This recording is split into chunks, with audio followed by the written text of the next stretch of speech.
Welcome to the day 8 guys. The problem that we are solving today is checking existence of edge length limited paths. An undirected graph of n node is defined by edge list where edge list I is equal to ui comma vi distance I denotes an edge between nodes ui and vi with distance I. Note that there may be multiple edges between two nodes. Okay, so we have an edge list where we have a bidirectional edge between nodes ui and vi, and the weight of the edge is represented by distance I. Okay, and there can be multiple edges between two nodes. Okay, so they are bidirectional and there could be also multiple edges. Okay, great. Given an array queries where query j is equal to pj comma qj and limit j, your task is to determine for each query j whether there is a path between pj and qj. Okay, such that each edge on that path has distance strictly less than limit j.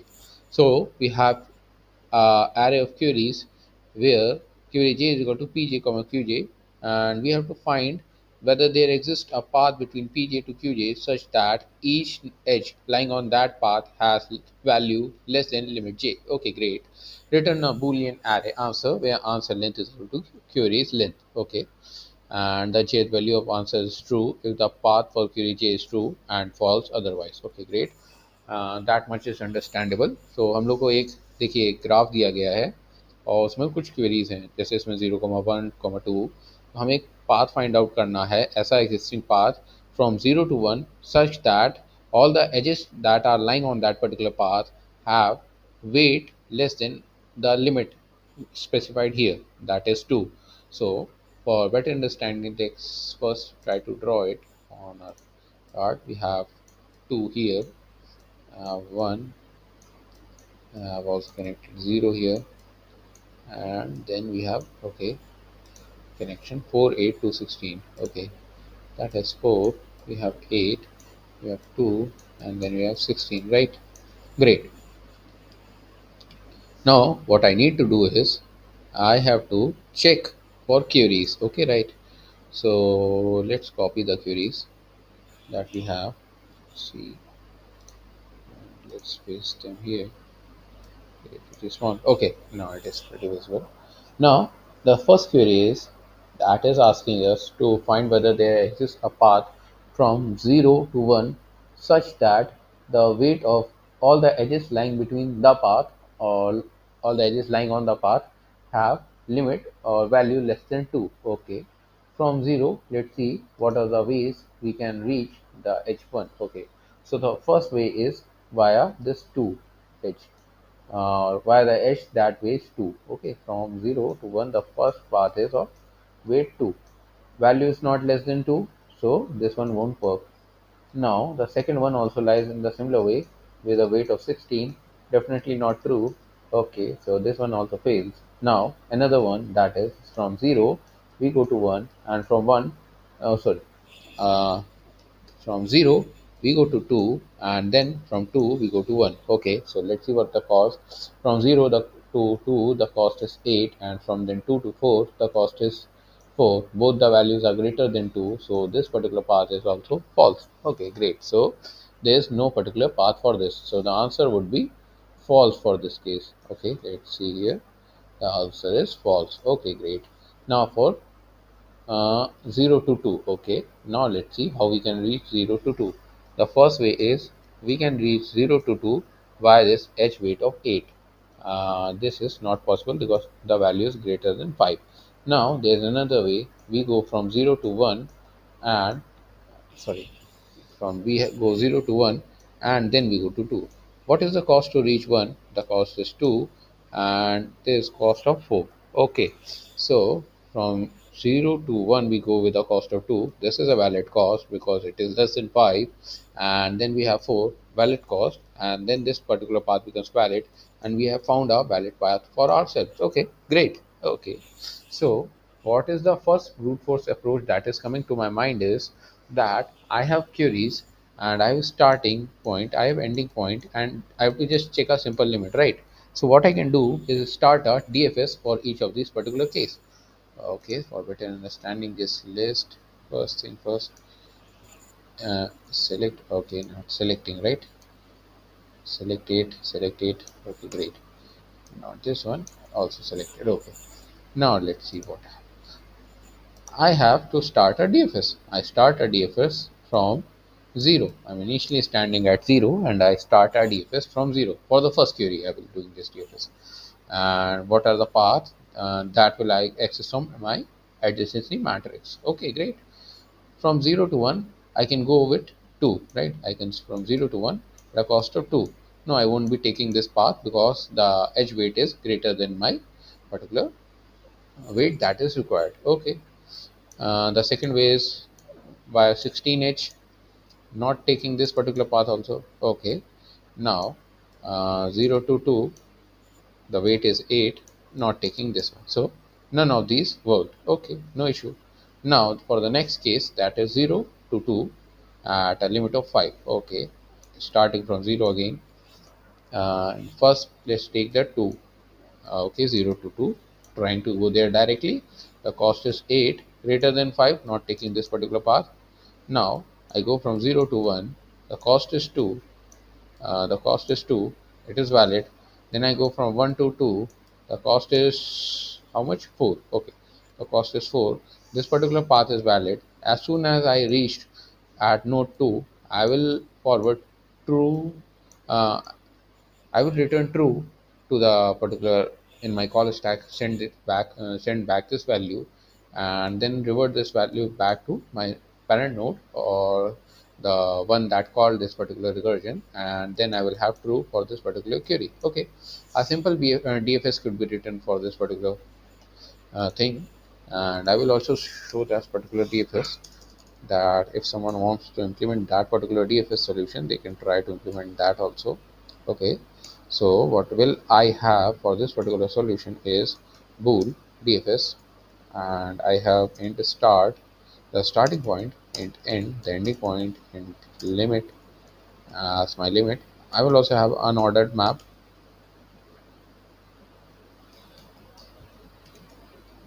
that will hold int and a vector pair of int comma int. Why? To hold the next edge and the weight. And let's call it MP.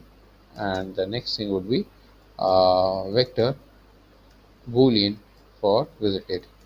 I don't want to get into a cycle, right? Okay, great. Now what will be happening?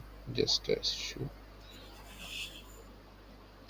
Okay, now if my start is equal to end, then what will happen is just return true because I have reached uh, because I have reached the end. Okay, now the next thing that is to do is just simply mark this as the start node as visited start is equal to true, and the next thing to do is do let's say another traversal on the adjacency matrix for auto x, that would be empty of, and that start, let's go from start. And now let's do one checking first. If visited, if not visited my start, and and okay, there's one issue. We are again testing this particular start. This was not to be done. Okay, this was to be done. In we will first get the next node or next vertex, and that would be x dot first, and we will also get the weight, that will be x dot second, right? Now what will I do is check whether I visited this vertex or not, and if not, then if the distance is less than limit or not. If it is true, then do one thing.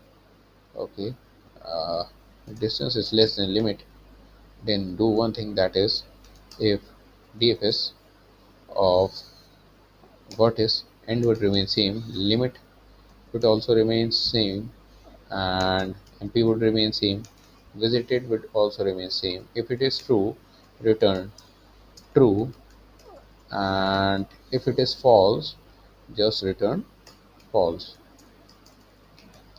False. Great. So this is our basic DFS code.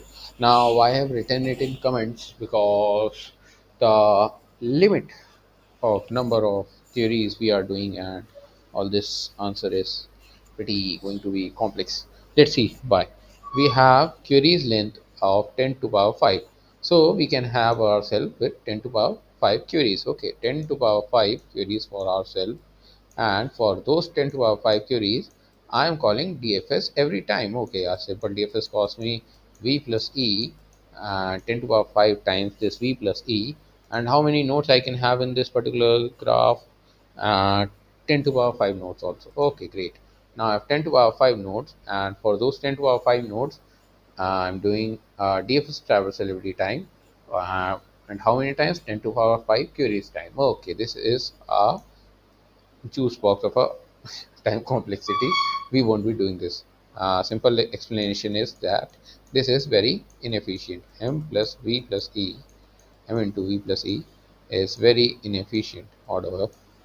So I won't be doing this. Okay, then what? If not doing this, then what would be I doing?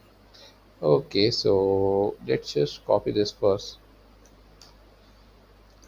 and let's try to understand what is a better way to solve this particular problem. Okay, great.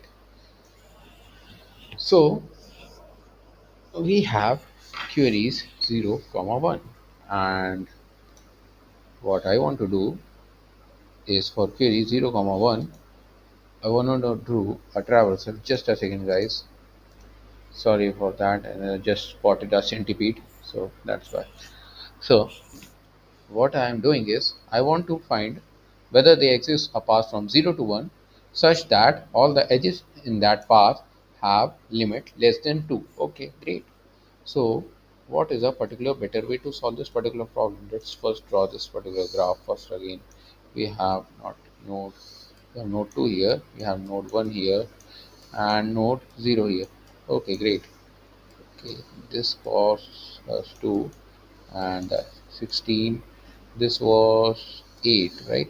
And this was 4. Okay. Now what I want to do is to check whether there exists a path or not. Okay.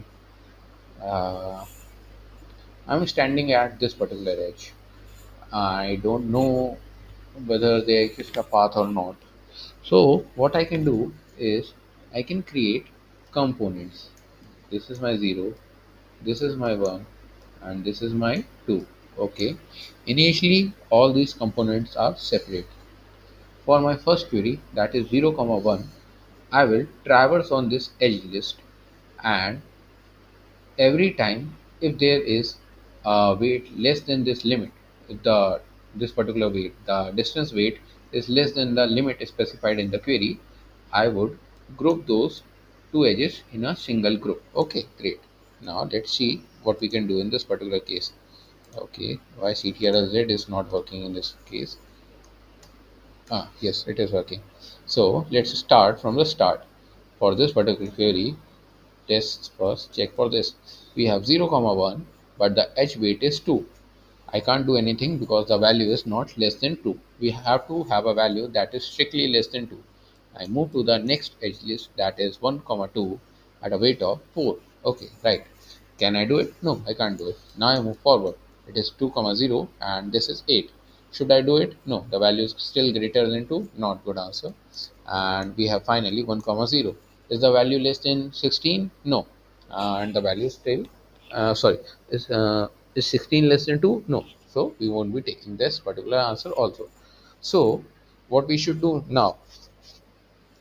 Now, what the main purpose of this was, if we were able to group these two particular vertices that are mentioned here into one particular group, then we were able to visit them at a cost less than specified in the limit. The every edge that was in this particular path had a value less than the limit specified if they were able to be grouped in one group. Okay, we were not able to group them in one group. Now let's do another try. We have 0 comma 2 and the weight is 5. Okay, 0 comma 1, the value is less than 5, of course, then just group them. together. Okay, 0 comma 1 are grouped in one group. Now I have 1 comma 2. Okay, 1 comma 2, the value is 4. Okay, now what I will do is I will group them here. The values are grouped in one group now. Okay, great. I have 2 comma 0, 8 cannot be grouped in one group, and 1 comma 0 comma 16 cannot be grouped in one group. Okay, great. No issue. These particular calls were false calls of no use. But finally, when I will check, was 0 and 2 grouped in one group? Yes, they were grouped in one group. And why? We can say 0 1 was connected. 0 1 was already in a group in our first call, or in the first check. 0 comma 1 had a value less than 5, right? So they were grouped in one group. Now when I did a second check, and for 1 comma 2 the value was 4. Now 2 was smaller, so 2 said, I want to join your group. And when a new friend wants to join our group, we allow to join them if the value is less than limit. Okay, so we allow 2 to also join the group, so it is a complete group. So when we finally check, so 0 comma 2 belongs to the same group. Now for this particular grouping part, we have a special algorithm called DSU algorithm, called disjoint set union algorithm. This allows us, and the algorithm allows us to group these components, or group nodes or components in a graph together based on their weight, size, or some other metric condition defined as per the condition. Okay, right. So this is my explanation for you. Okay, now let's see how we can improve this. Now in my particular test case, as you see, we have 0 comma 1, 1 comma 2, 2 comma 4, 2 comma 0 8, and we have this particular case also. But after this particular call, there was no particular reason to go here, because the value was already greater than my limit, right? The value was already greater than my limit. So what if I have sorted these value according to the weight? So I would not have to make these extra calls, right? These extra calls were useless, right? I won't have to iterate to these particular nodes, because once I reach a value that is greater than my limit or equal to my limit, I won't be moving forward. I have to just stop there. Okay. So what for that I can sort my edge list. Okay. What I can do for improvement in this code is I can sort my edge list. Okay, great. Now, if I can sort my edge list, why not sort my queries? I mean to say, I have a query 0, comma 1, and we have 0, comma 2 query with a weight 2 and weight 5. This particular query was sorted. Now, what if that was the case? We have 0, comma 2 and 5 particularly first, and then the 0, comma 1 and 2 weight case, right? Now, for this case, I will do a complete iteration on the particular edge list, and then for this case, I will again do the complete iteration on the edge list, right? And then this grouping operation also that I would be doing. So this would be decreasing my complexity. But if I do on a sorted edge list and a sorted query, so if a group was formed with two, then those nodes will also have weight less than 5, right? So I won't have to check them for 2, right? Check them for 5 again, right? Now let's say if this particular case had a value 0 comma 1 comma 1, right? Now let's create a new case. Have a new case, we have 0 comma 1 comma 1, right? The value would be too small, right? Okay, the value would become too small. What I can do is take 4, right? I can take 4 also. Now for this we have 0 comma 1 and 2. This is value is smaller than 4. Okay, this one 0 and 1 is grouped together because the value is less than 4, right? Now 1 comma 2, the value is equal to 4, won't be grouped. 2 comma 0 won't be grouped. 1 comma 0 won't be grouped. But when I have 0 comma 2 with a limit of 5, then I will come again here and ask the value that are you less than 5. No, I won't require that, because in my previous query I've already checked them for 4, and since 4 is less than 5, and if it was true for 4, then it would be true for 5. So for my next iteration I can directly start from here. I won't be starting from here again, right? So whatever time I'm spacing, time or complexity I'm avoiding wasting, is coming onto my benefit, right? So I won't be processing this node again, right? And similarly I won't be wasting my complexity on processing bits that are not on the priority. Okay. Now let's see how we write this particular code, because this was a basic DFS code that I was doing. Now for this particular code, I will show you this code, and there are multiple ways to write a DSU, right? There are three main ways to write a DSU, and all the three cases are used different in different scenarios. We have DSU by size compression, we have DSU on rank, and a simple DSU. So these are the three different cases. In this particular case, I would try to write a rank based DSU, because I'm increasing the rank instead of size. Okay, so for starting a DSU, the first thing first is you require a find function. Find function, okay. Find function. What this find function does? Okay, so before starting the find function, let's start the union function. Okay, what is the union function? First, understand the union function, then we will move forward. In union function, we send two things: int x and int y.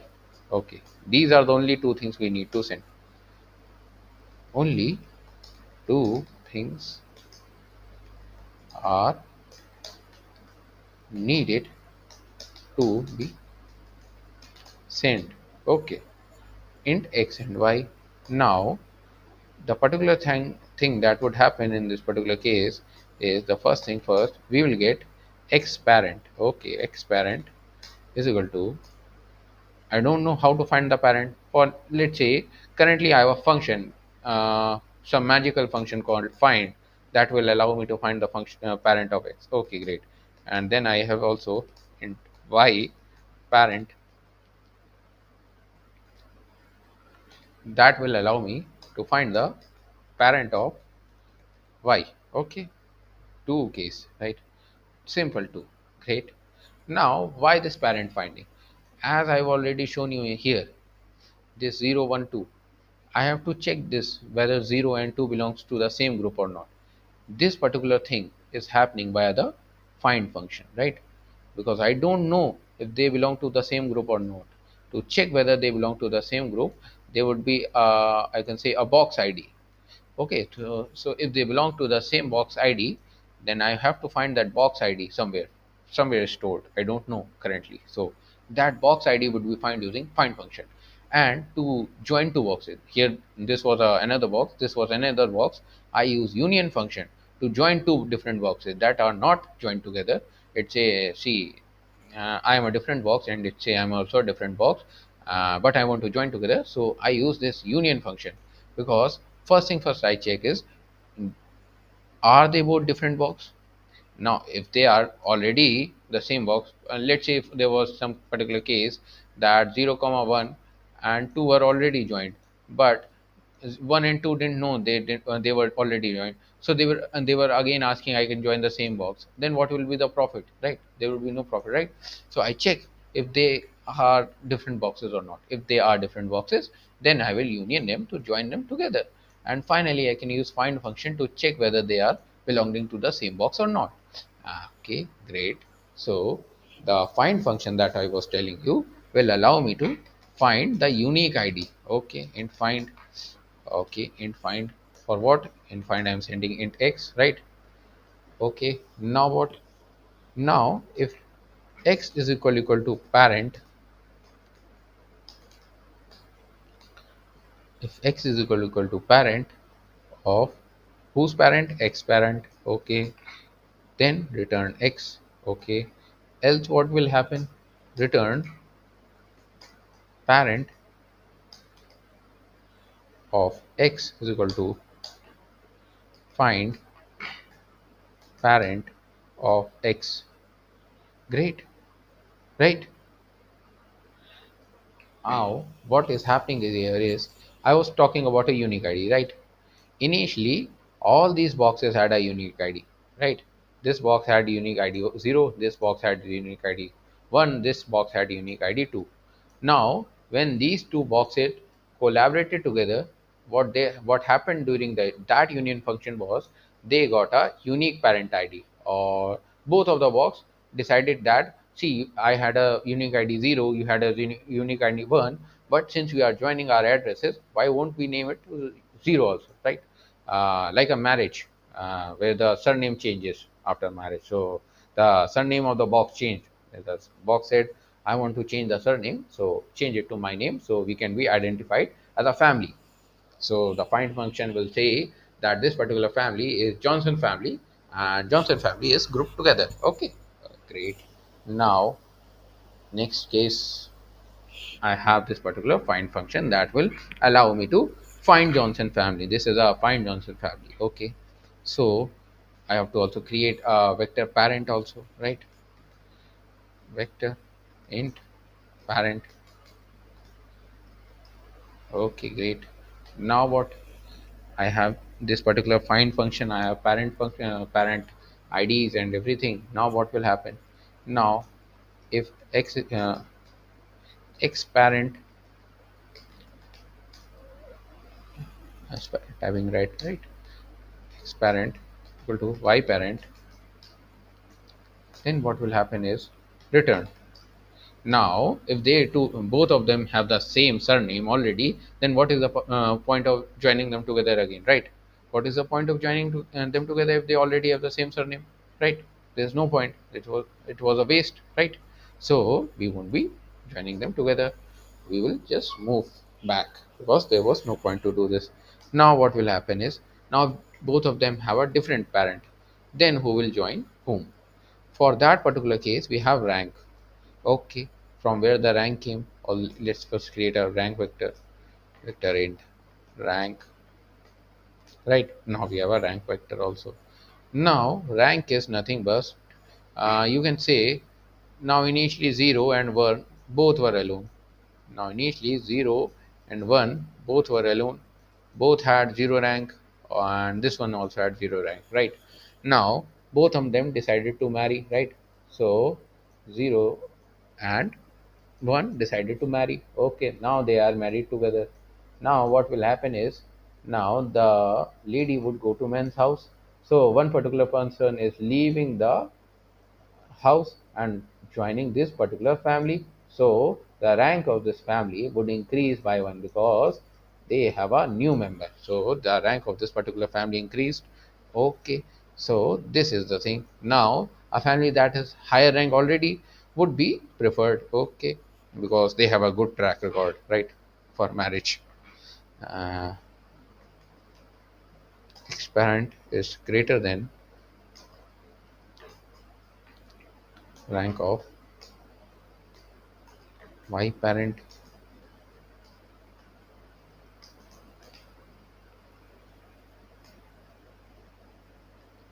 I sometimes don't understand this particular color scheme. It feels like I'm typing something wrong. If parent, now what will happen is y parent, parent of, okay, y parent. Sometimes just get confused. Y parent would become x parent. Okay, great. Now what will happen is another case. Else if we have rank of whose parent? Y parent. Parent is greater than rank of x parent. What will happen? Parent of x parent would be y parent. Okay, 2 3 times you type this particular code, you will get better with it. Now you can just, you will able to work with it. Pretty easy code, not something very out of tough or something any problematic. Parent x parent. Now when both of the families have equal number of equal rank, what will happen is they can have a mutual discussion and assign one family as a parent family. Okay, y parent, and rank of, since the mutually decided family, rank would also increase, so rank of y parent would become increased. Okay, great. Now what? Now what? Nothing. This was a void function, nothing to do. Now there are two things. First thing first, and the first thing first is, what I want to do is sort. sort. What I have to sort is h list dot begin comma h list dot, sorry for the typo, dot end, right? This is the first thing. Okay, so I would be using a custom sort because I have to sort them on the weight. So my normal sorting would check for the first element or the zeroth element, but I want them to be sorted based on the last element. So I would write a custom sorting operation here, lambda, and what I have is int, and what is this? It is v1, right? v1, and similarly have will have another vector, right?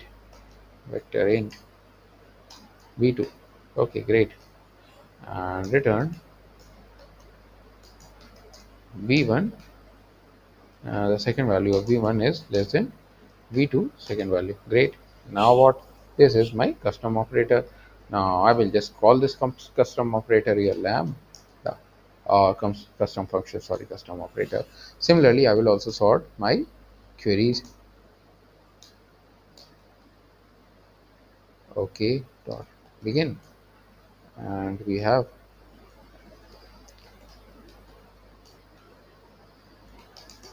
I'm making a lot of typos today, and I don't have any excuse for that. Actually, I'm too tired. I was planning to not make this video today, but what can be done is nothing. Now, what I have is vector result. Oh, sorry, vector int result. Oh, sorry, vector boolean result. I am making it as int.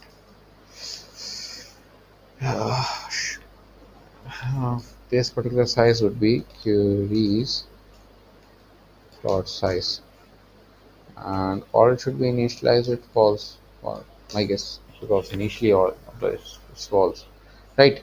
Now what will happen is that I will start from int j is equal to 0, right? And what will happen is for auto, we will call it, we can use vector, right? We are using a vector que in queries. We have int b is equal to uh, q0. Then we have int u is equal to q1. Then also we would be having ourselves int d, that is q2, right? Nothing tough so far. Now comes our union operation and find operation, right? Now while my j is less than h list dot size,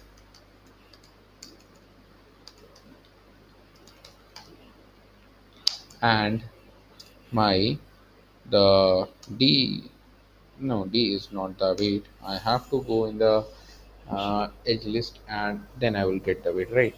So h list, and it is j, and it is 2, right? And if this particular value is less than my d, then do one thing, that is union them. Union both of them, that is edge list j 0 comma h list j 1, right? Now what?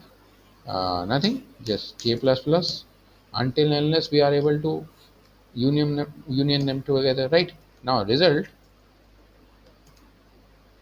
of I would be uh, okay. So I have sorted the array, right? I've sorted the queries array. So if I have the sorted the arrays, the index order would be mismatched. So for that particular index order mismatching, what I do is add a index also to the particular queries, right? So what will I do is for int I is equal to 0 dot I is less than queries dot size. There would be a lot of typos. Sorry for that.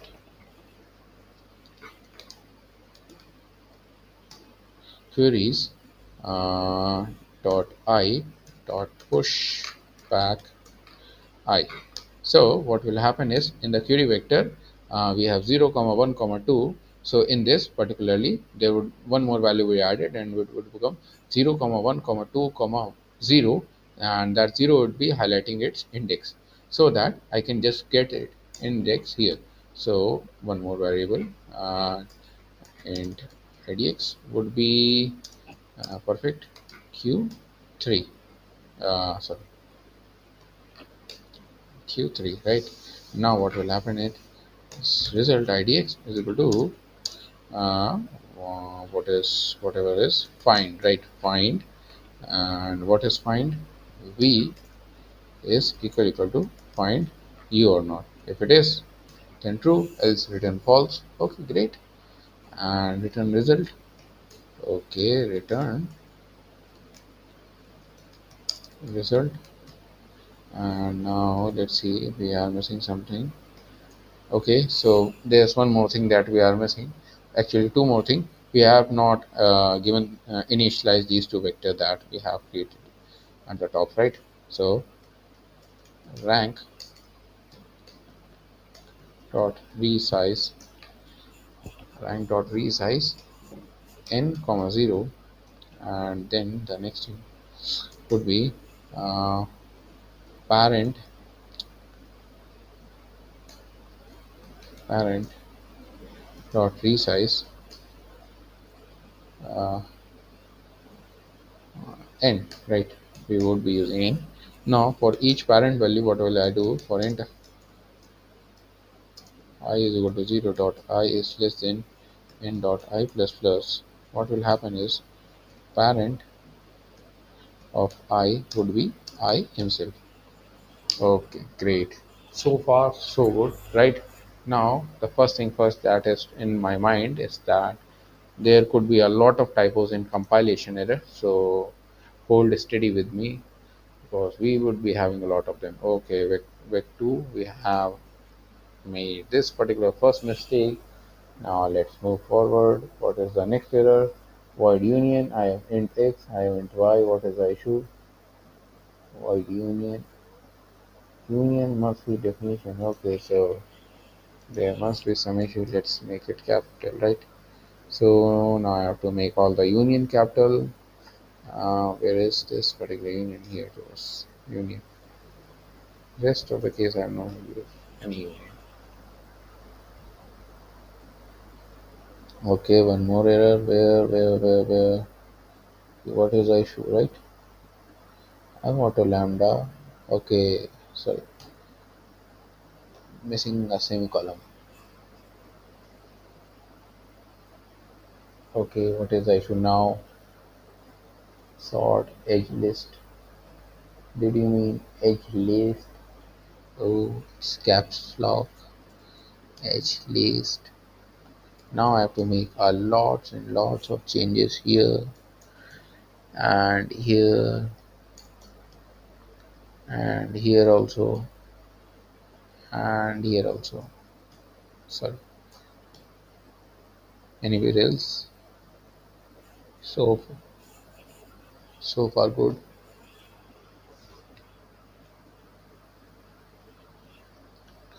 Okay, one more error. Great.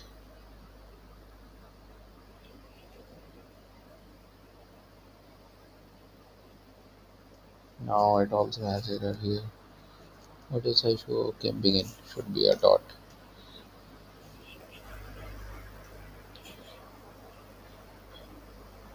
No. Okay, Q3.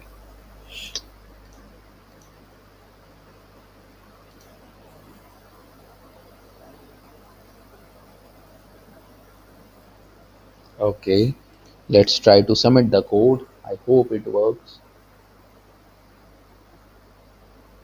Okay, we were able to pass all the test cases.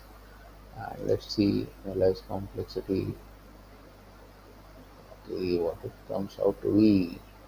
I didn't calculate for this particular one. The server is busy. Please try again later. What is the point of using this one?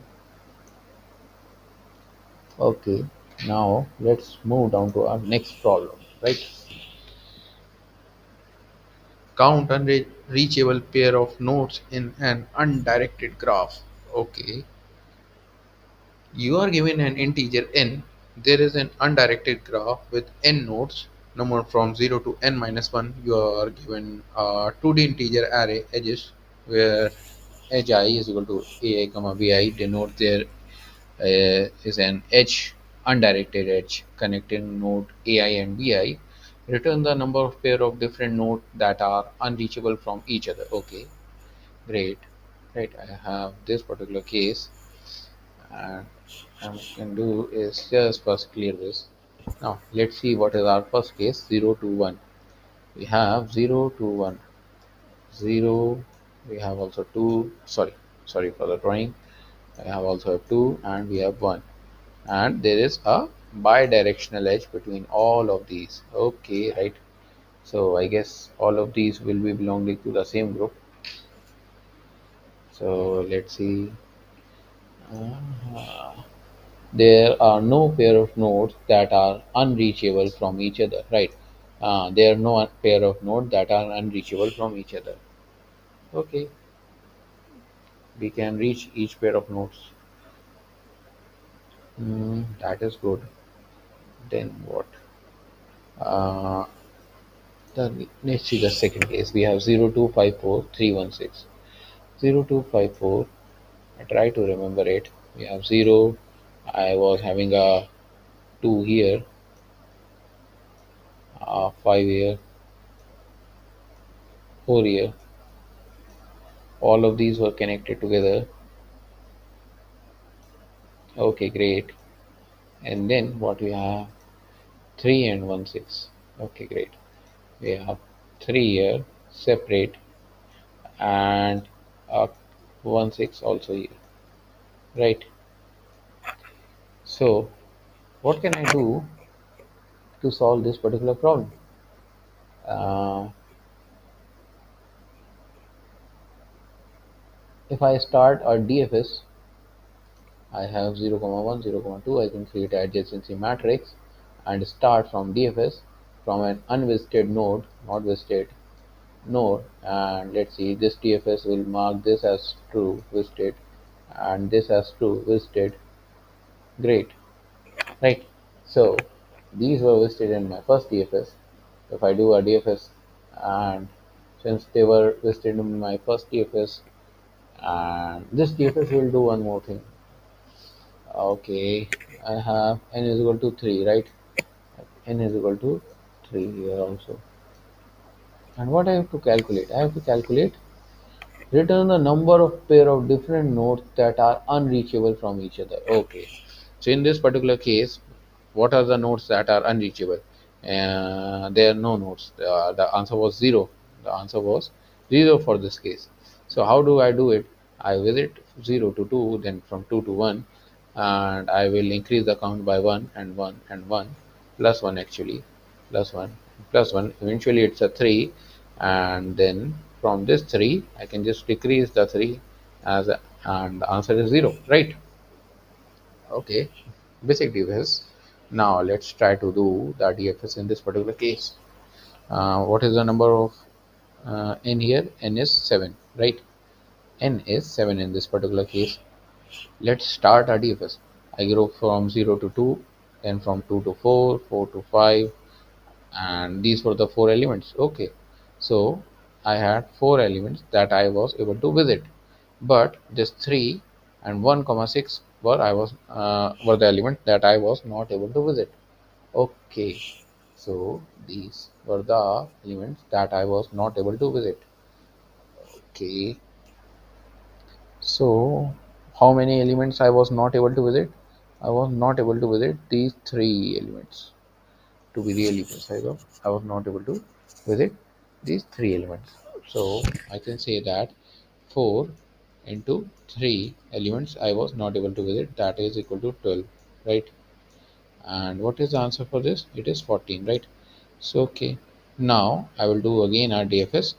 I can do our DFS from 3. Okay, now this 3 will visit itself only. Okay, great. Now this 3 will ask, what are the number of components that I was not able to visit.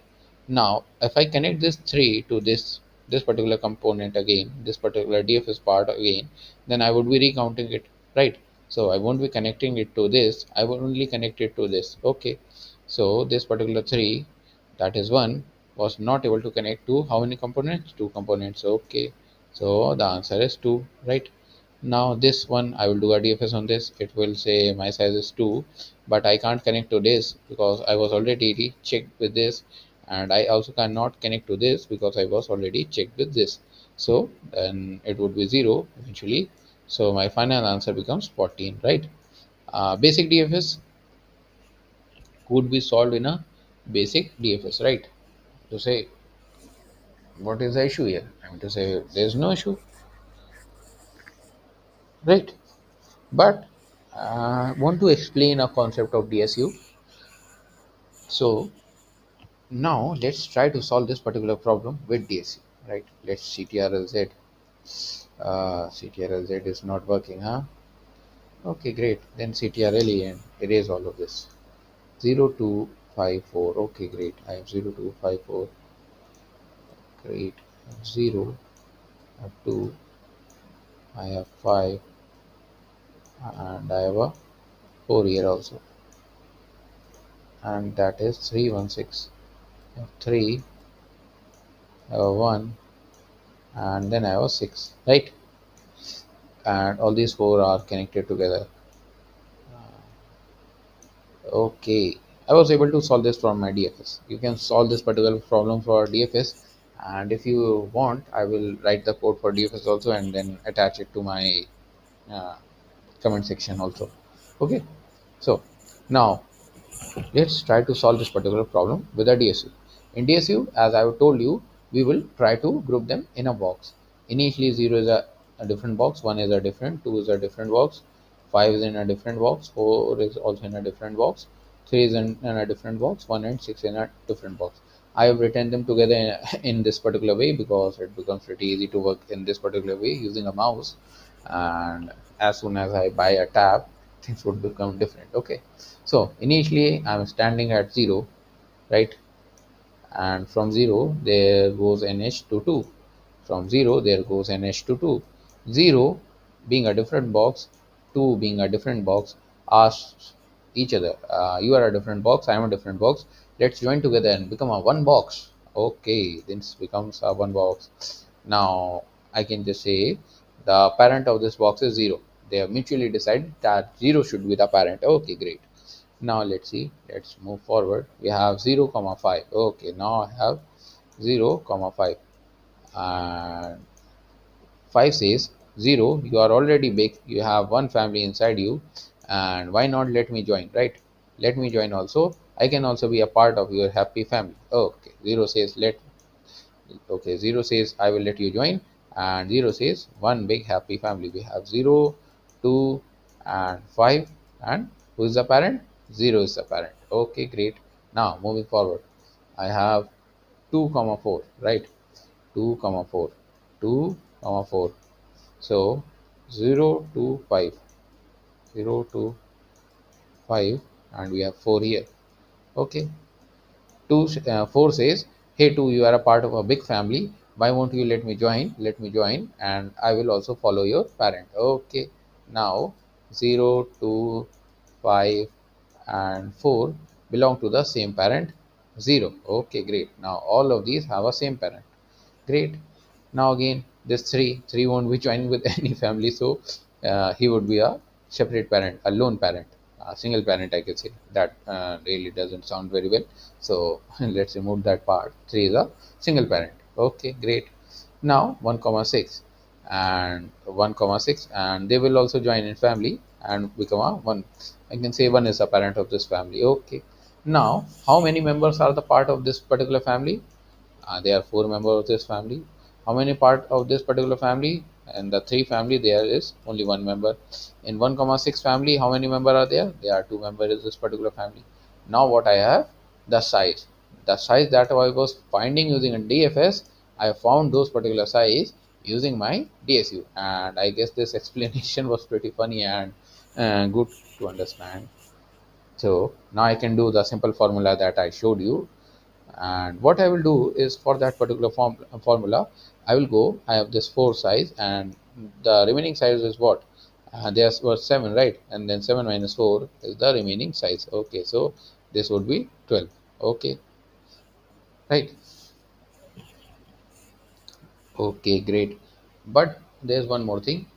From this particular 7, we have to decrease this 4 for the next iteration, because these 4 components were removed from this 7. Okay, from this particular 7, these 4 were removed. Then only we can move forward.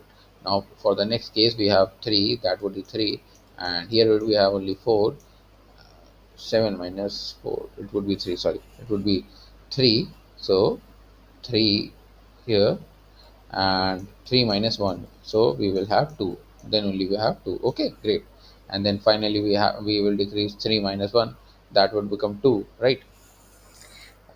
This, the number of component, how many component we have. Okay, we have 7 minus 4, 3, and then we have 3. And then from this particular 3 we will minus 1, that is 2. Okay, and then we have what? We have 2 here. Okay, I'm missing the particular point. What is the value of n in this case? We have 3 value. Okay, 3 value already here, and 7 minus 4 we were having here. 3 was already here, and how it would become 0? Let me check. I'm making some mathematical issue here. So what will happen is, I will do 7 minus 4, it is 12, right? For the next, how many components are remaining? 3 components are remaining. So n value will become 3 for this next particular call. Okay, I have 1. So 1 into 3 minus 1, that is 2, right? 3 minus 1, it is 2. Okay, now from 3 minus 1, it becomes 2, right? Now I have 2. Now this particular 2 into 2 minus how many components? 2, that is 0. Okay, right. So little confusion in math, but it's a working thing. I have also explained how DSU works in this particular problem, and I guess now I will just use the similar past code in this particular thing, and we can use rank compression here also, and we will work with rank compression only. So for rank compression, what I have showed you, vector, use first thing first, create a vector called vector int rank. Okay, first thing first. Now what I will do, vector, I have parent also, right? Parent.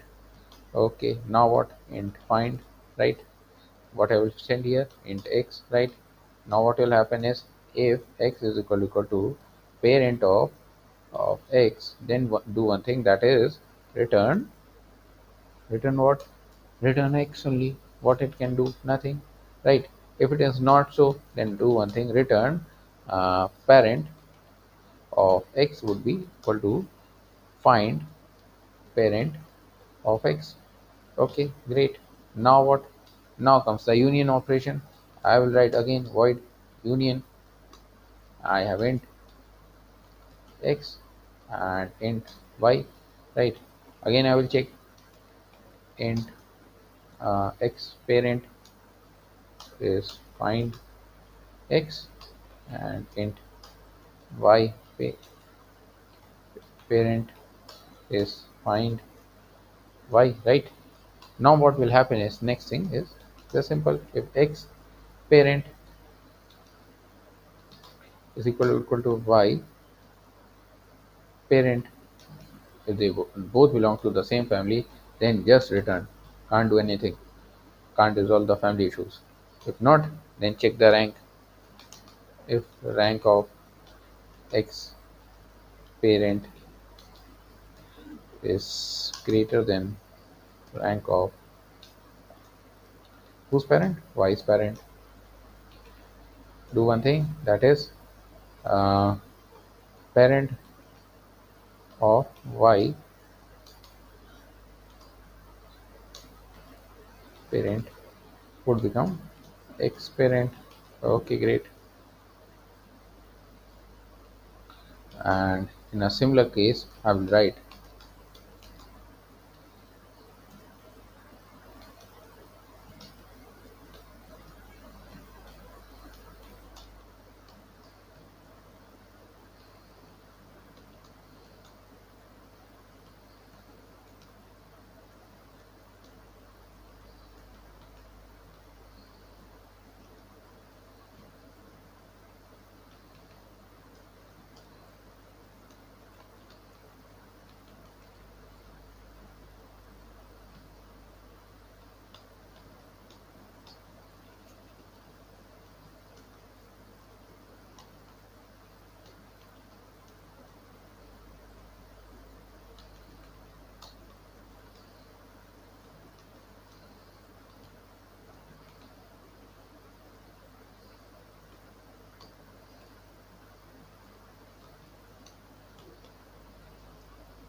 Okay, so this is the basic code. I hope I have not made any compilation error so far.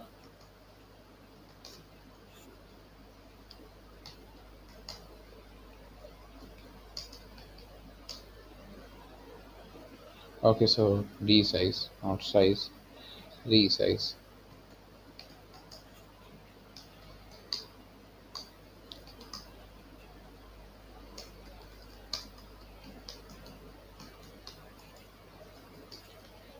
Do one thing.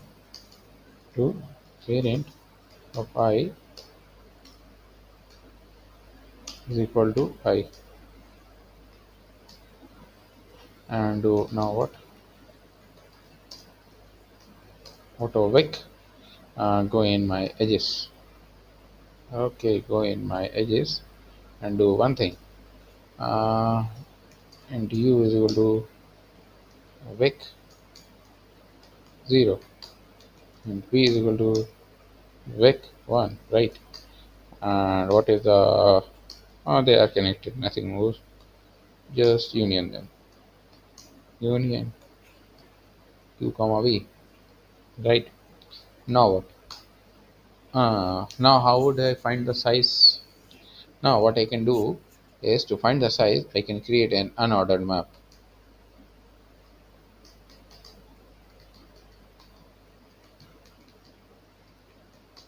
Now what will happen is, for int I is equal to 0 dot I is less than n dot I plus plus, I will go in my parent, right? What I can do is I can just do int, let's say parent, let's call it par. Int par is equal to find I. It will find the parent of I. And what I will do, increase the size of parent of I, right? Uh, Great. Now what? Now do nothing. Uh, it is a long based answer, right? Long answer. Long answer is equal to 0. Okay, now what? Uh, long long remain is equal to, how many nodes are remaining currently? There are n nodes that are remaining currently. Okay, now what? Now for auto x, that will go in mp, right? Now what will happen is, long size is equal to what? X dot second. Okay, answer plus is equal to what? uh, my size, my current size, that is size into uh, bracket remain minus what is current size. Okay, great. Now what? Remain minus is equal to how many? Size. Okay, size. Okay, great. So far great. Let's try to return this. What is return answer, right? Great. Let's try to run this, whether it works or not, and how many compilation errors that I have to face. Oh, no compilation error. Okay, great. Let's try to submit this particular problem and let's see what happens. Okay, runtime error. Okay, very well. We have our classic gold enemy called runtime error. Classic gold enemy called runtime error. Let's try to initialize it with 0. I'm not initialized it with 0. Let's see what happens when not resizing comma 0. Let's try to submit this. See what happens. Again, I get a runtime error. Oh, again, I get a runtime error. Great. I'm getting some great amount of runtime errors. Uh, let's see where I can get a runtime error. From the start of my node in find x, I'm getting a runtime error. Why I'm getting a runtime error here? This is what I'm making a issue here. I went in find int x. If x is equal to parent of x, return x. Parent of x is not. Find parent of x. What is the issue?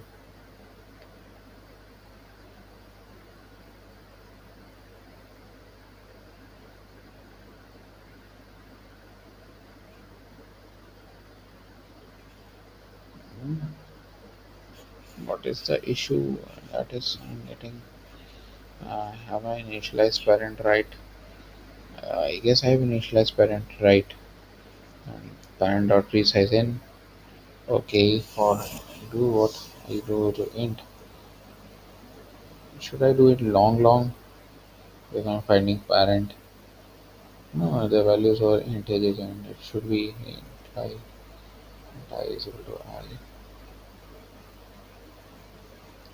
What is the issue? What is the issue in find text? Hmm,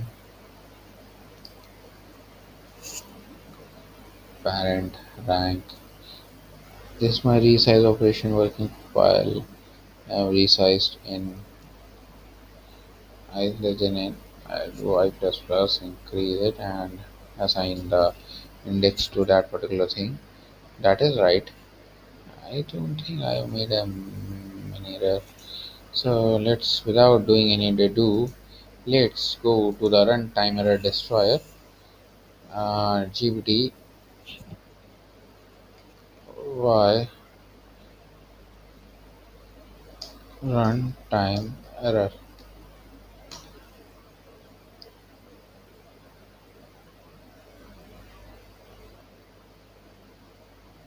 Okay, okay, great. Let's just copy this particular part and where I have made this particular error. I think I have made it here, right? Let's try to run this.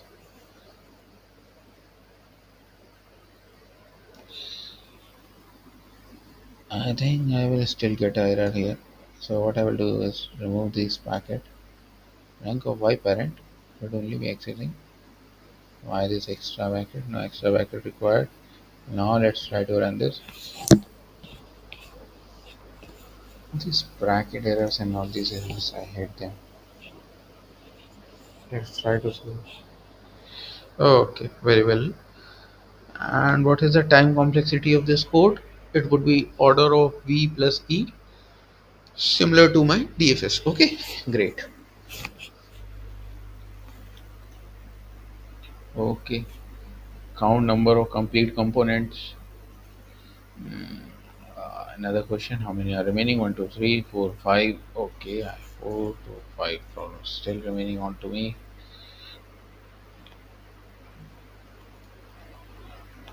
Okay,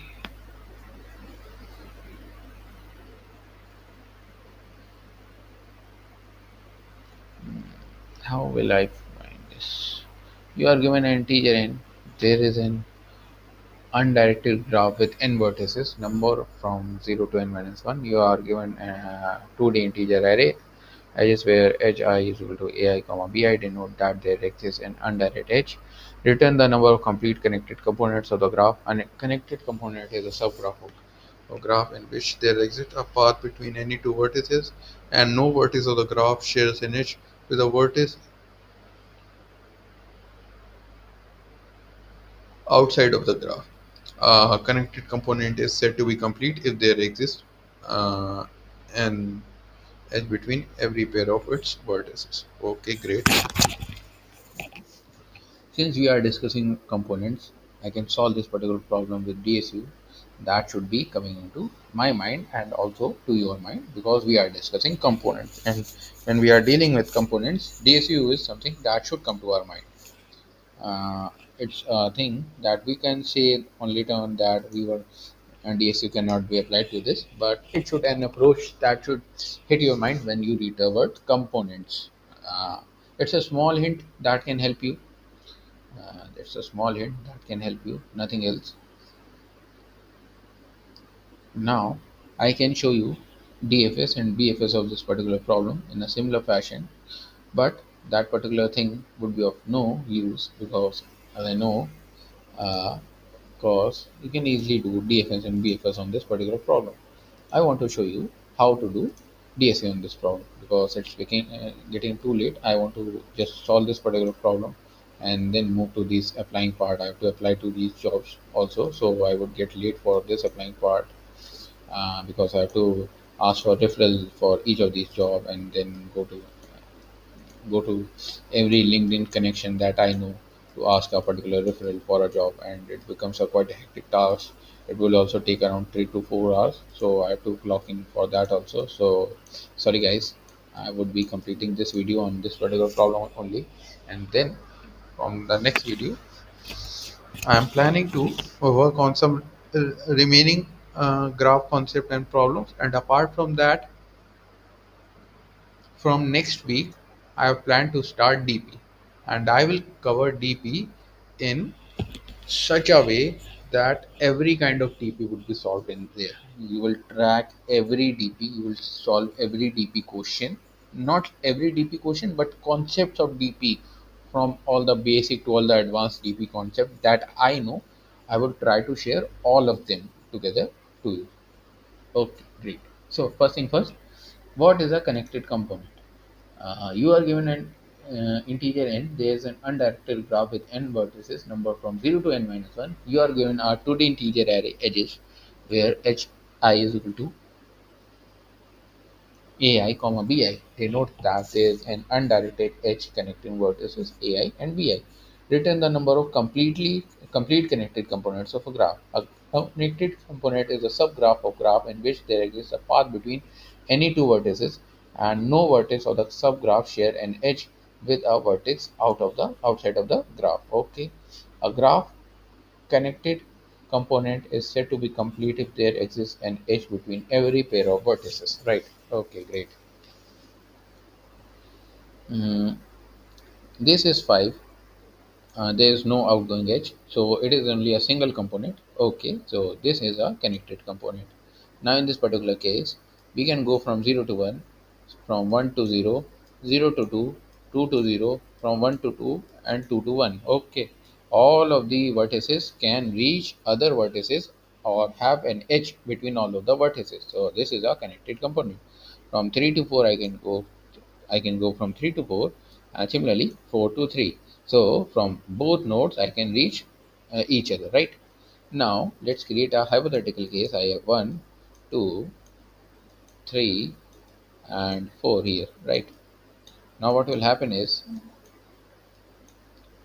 uh, this this is a complete connected component, right? There's an edge between 1 and 3, there's an edge between 1 and 2, 2 and 4, 3 and 4, 1 and 4, and 2 and 3, right? Okay, great. So, how many edges are there? One, 2, 3, 4, and 4, 8 edges are there, right?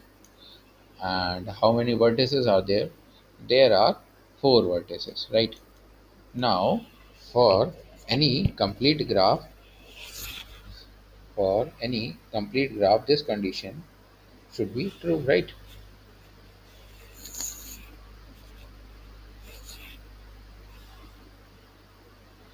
Okay.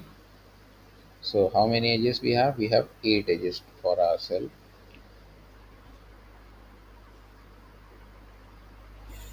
8 edges, right? 4. Okay, 4 to 6. It is 8. Sorry guys, this is 6. Sometimes I make mathematical errors. Okay, so I have 4 vertices and 6 edges, right? So there's a formula for complete graph, right? So in a complete graph, the number of edges, is equal to v into v minus 1 divided by 2 vertices, right? Okay, now let's check. There are 6 edges, and how many vertices? According to the formula, we have 4 vertices, so 4 into 4 minus 1 and divided by 2, we have 6. Okay, satisfied the condition, right? Okay, let's test on this particular case. One vertex, okay, and 0 edges, no edge, right? 0 edge, only one vertex. So 1 cross, and what is the number of vertices? There is one vertex. So 1 cross 1 minus 1 divided by 2, it is 0, right? Okay, great. Now in this particular case we have how many vertices? 3 and 3 edges, right? 3 edges and how many vertices? 3 vertices. So 3 into 3 minus 1 and divide by 2, it would become 3, right? Okay. Similar for this particular case, you want to show for this particular case also. Okay, great.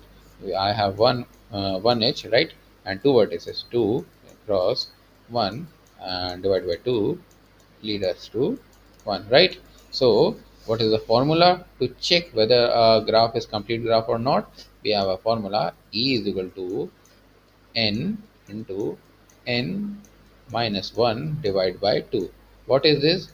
This is your formula to check whether a graph or subgraph is complete or not, right? Where n is the number of vertices. Now, in this particular question, I think there was also mentioned this particular thing. Okay, it was not mentioned. I thought it was mentioned here. While I was scrolling it down, I thought it was mentioned. So, right, I can easily do it. Now, how I can I do it? I can start a DFS. See, what I can do is I start a DFS. How many vertices I reached in this particular DFS? There was this one vertex, right? And how many edges? There was zero edges.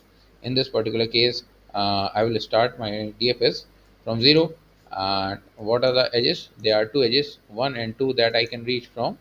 There are two vertices that I can reach from zero. But how many edges? These two edges. Okay, count these two edges also, and then move to 1 and 2. And similarly from 1 I can reach 0 and 2. Okay, right? So it will add 2 also. Then from 2 also I can reach 0 and 1, it will become 2. Okay, it has become a 6. This is not the number of edges that I was deciding, so for that particular case I will divide it by 2, so it will become 3, right? It will become 3.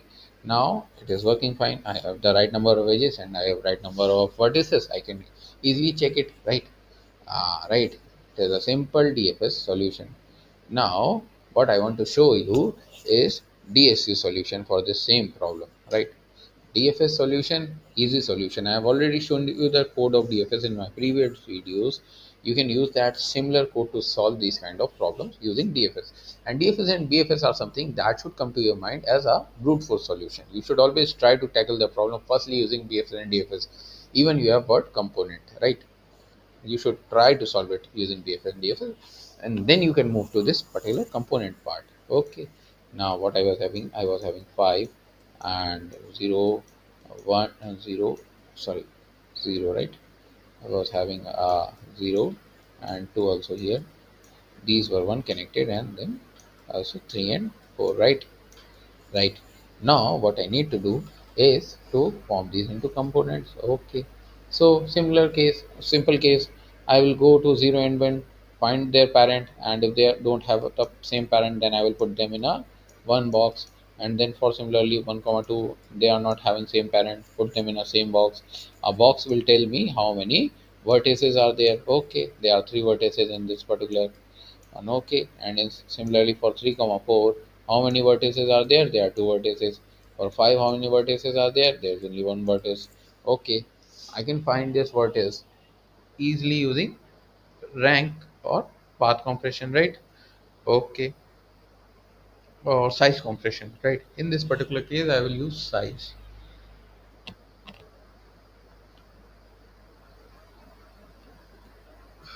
Now the thing that is most important to me is the edge part. I can find the size, I can keep the track of size, I can keep increasing the size. For understanding, let's say I have 0 and then I have 1. Now I am mixing 0 and 1 into 1, right? Earlier I have to use this rank vector, right? Rank vector. Now I can have a vector that is called size. I have 0 comma 1 comma 2. Initially all of them had a 1 size. Now what will happen is, as 0 and 1, 0 and 1 get combined together, what will happen is the size of 0 would increase to 2, size of 1 remain it, let it remain 1, and 2 remain it 2, the particular condition, right? After that what will happen? We have 2, it will also join the family, it will become 3, 1 and 1. And then I will walk on the parent vector and find the parent, and from the parent I can get their size, right? The size of the parent easily in a single call. Okay, This is not the issue. The size, what is not is the issue. The issue is the number of edges, right? How many edges are there for this particular component? Okay. Uh, what I can do is 0 and 1, right? They were going to have an edge between them, right? When I find the parent, that 0 is the parent, what I'll do, I will increase the MP parent, that would be 0, edge by 1. Why? Because if 0 comma 1 is having an edge between them and 0 is a parent of 1, then increase the number of edges here, right? And in this particular way I can calculate the number of edges also, right? So this particular solution is also not that tough. Okay, but in this one I will show you a little bit different way of writing DSU. Well, just implementing it using class and uh, size compression. It is not necessary when you are using size compression that you write the code in uh, class methodology, but for my practice I like to write it sometime in this particular way also, because you have to keep practicing these kind of things. You have to keep them working, you have to keep your muscle memory with them. And yeah, similar thing, nothing changed. Parent, instead of uh, rank I have size. Okay, now what? Again the same thing. In find, what I will find, uh, index, right? Nothing else I have to find there. I have to find index. If parent of x is equal to x, do one thing, return x. Else what will happen? There it goes, return parent of x is equal to find parent of x, right? Okay, great. Now, since it is a class-based solution, I need one more thing, that is a constructor function DSU. What will happen is I will pass the size also, so it will resize few things. That is parent dot resize n comma, initially n, just initialize it with n, and what is size, right? Size dot resize uh, n comma, initially all of them would be having a size of 0. Let them have a size of 0. No, I will initialize them for int I is equal to 0 dot is less than n dot I plus plus. Do one thing, parent of I would be I, and size of I would be 1, right? Nothing more, nothing less. Simple constructor function, and these things are simple. Now what is void classic union? Okay, great. Now int x and int y, right? Right. Now what? The same code that we have been using so far, int x pair is equal to uh, fi- find x, right? And int y pair, what? Find y, right? Nothing more. If now what I will do is I have to do it according to the particular case also. So x pair is equal to y, sorry, y pair. Then what will happen? Sorry, return. Do nothing, just return. Else what will happen? Now we have start the else if case. If uh, size,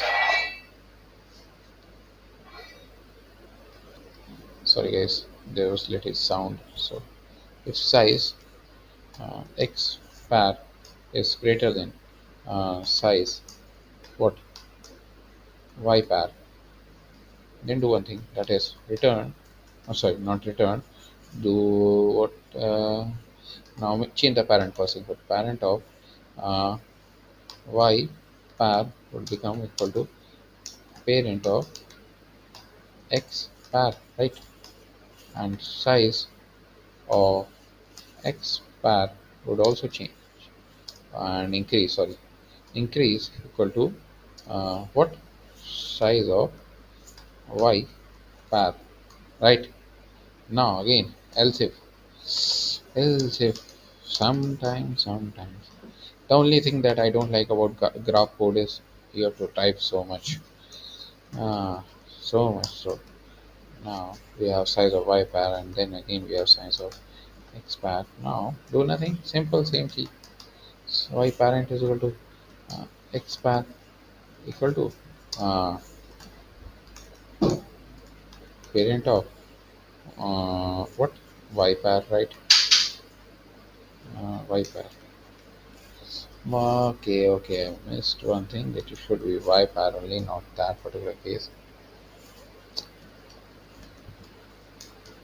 And here also. Okay, now what? Same particular part, size of whose size would be increased. Uh, y pair size would be increased. And how much should we increase size of what, x pair, right? Okay, great. So far so good.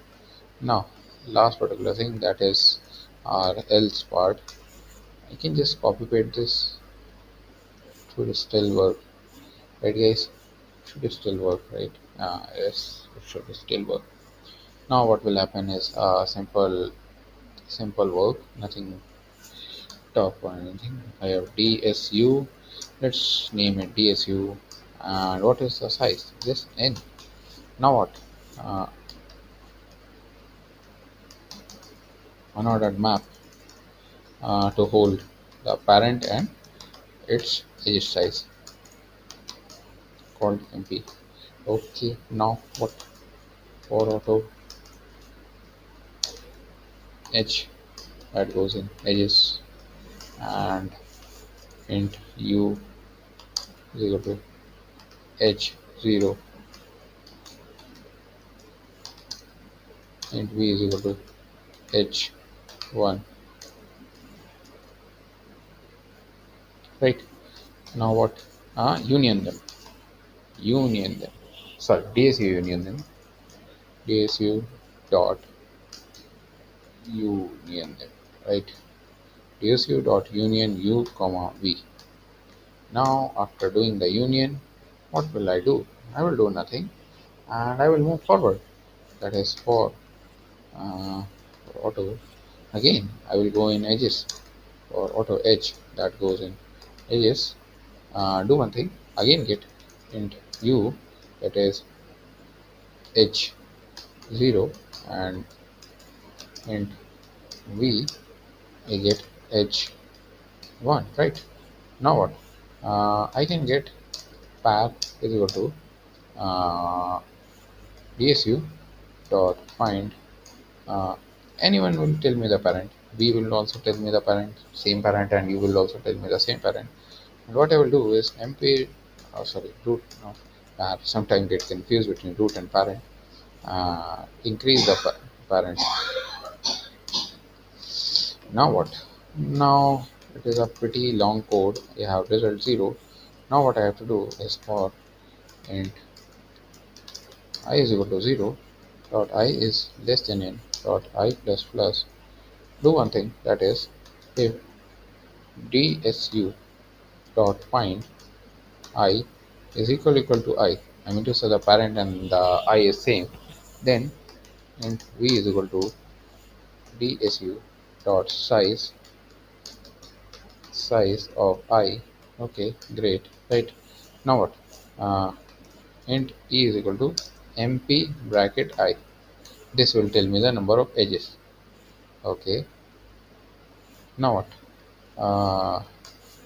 If let's call it uh, v cross in bracket v minus 1 and divided by 2 is equal to e, then do what? Do result plus plus, and finally do one thing, that is return result, right? Do I need to make any changes in this particular code? I don't think so, and I hope there's no compilation error in this particular one also. Oh, I get a compilation error. How could it be that I don't get a compilation error? What is the compilation in this one? I put an extra bracket or something like that.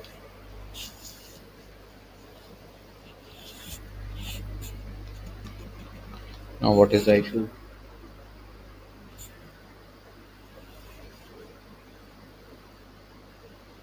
Is it closing well? Right, it is closing well. So, what is the issue?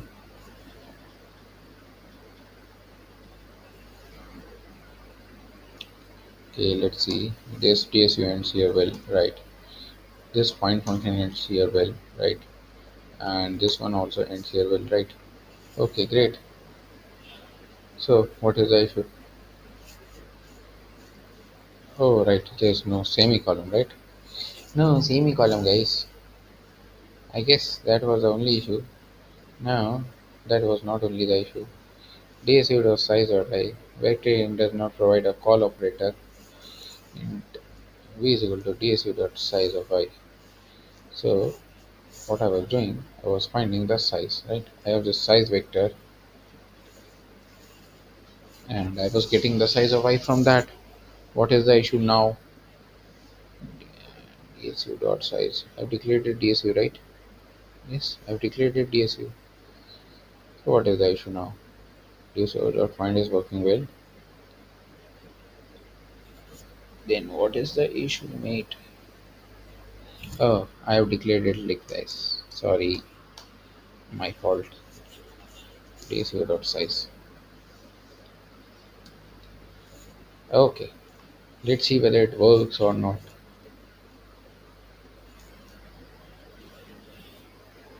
Okay, it works. So this one was also pretty good. We were able to solve three problems. Sorry for keeping this video short, guys. I have to clock on my application forms also. Thank you for watching.